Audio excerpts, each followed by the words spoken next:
સ્થાનિક સ્વરાજ્યની ચૂંટણીઓ પૂર્ણ થઈ ગઈ છે।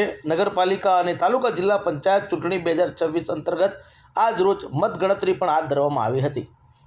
ચૂંટણીમાં મતદાન પૂર્ણ થયા બાદ સૌથી મહત્વનો તબક્કો મતગણતરીનો ગણાય છે। આ પ્રક્રિયા ભારતના ચૂંટણી પંચના કડક દિશા નિર્દેશો હેઠળ અને સંપૂર્ણ પારદર્શિતા સાથે કરવામાં આવે છે। તો ચાલો આજે અમે આપને બતાવીશું કે મતગણતરીની સંપૂર્ણ પ્રક્રિયા કેવી રીતે કરવામાં આવે છે। સૌ પ્રથમ સ્ટ્રોંગ રૂમમાંથી ઈવીએમ લાવવાની પ્રક્રિયા હાથ ધરવામાં આવે છે। ઈવીએમ મશીનોને જે રૂમમાં સીલ કરવામાં આવે છે અને રાખવામાં આવે છે તેને સ્ટ્રોંગ રૂમ કહે છે।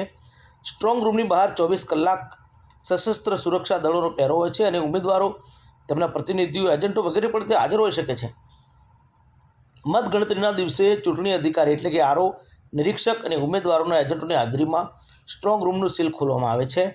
ઈવીએમ મશીનોને સ્ટ્રોંગ રૂમમાંથી ગણતરી હોલ સુધી પહોંચાડવા માટે એક ચોક્કસ સેફ પેસેજ એટલે કે સુરક્ષિત રસ્તો બનાવવામાં આવે છે।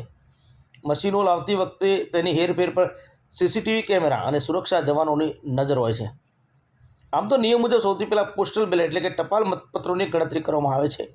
સૌપ્રથમ પોસ્ટલ બેલેટની ગણતરી થાય છે, ત્યારબાદ ઈવીએમ દ્વારા મતપત્રની ગણતરી કરવામાં આવે છે।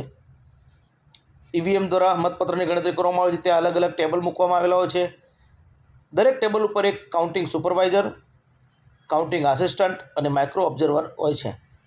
જ્યારે ઈવીએમ ટેબલ પર આવે ત્યારે એજન્ટોને બતાવવામાં આવે છે કે મશીનનું કંટ્રોલ યુનિટ એટલે કે સીયુ યોગ્ય રીતે સીલ છે, તેની સાથે કોઈ છેડછાડ નથી થઈ। ત્યારબાદ પરિણામ ડિસ્પ્લે કરવામાં આવે છે। કંટ્રોલ યુનિટમાં રહેલું રિઝલ્ટ બટન દબાવતા મશીનમાં કયા ઉમેદવારને કેટલા મત મળ્યા તે પણ સ્ક્રીન પર બતાવાય છે। ઉમેદવારની એજન્ટ હાજર હોય તો તેઓ પણ આ જોઈ શકે છે। દરેક રાઉન્ડ મુજબ તેનું પરિણામ અને જાહેરાત કરવામાં આવે છે। તમામ ટેબલોની ગણતરી પૂર્ણ થયા બાદ રિટર્નિંગ ઓફિસર એટલે કે આરઓ ઓફિસર રાઉન્ડના આંકડાઓની સત્તાવાર જાહેરાત કરે છે। તમામ રાઉન્ડ અને પોસ્ટલ બેલેટની ગણતરી પૂરી થયા બાદ જે ઉમેદવારને સૌથી વધુ મત મળ્યા હોય તેને વિજેતા જાહેર કરવામાં આવે છે। મતગણતરીની આ પ્રક્રિયામાં પોલીસના જવાનો, સુરક્ષા કર્મીઓ વગેરેની હાજરીમાં સંપૂર્ણપણે પારદર્શક રીતે કરવામાં આવે છે। આશા રાખીએ છીએ કે તમને આ વિડીયો પસંદ આવ્યો હશે। આવા જ અવનવા વિડીયો મેળવવા માટે અમારી ચેનલને સબસ્ક્રાઈબ કરી બેલ આઇકન દબાવી દેશો, જેથી આવા અવનવા વિડીયો આપને મળતા રહે। Thank you very much.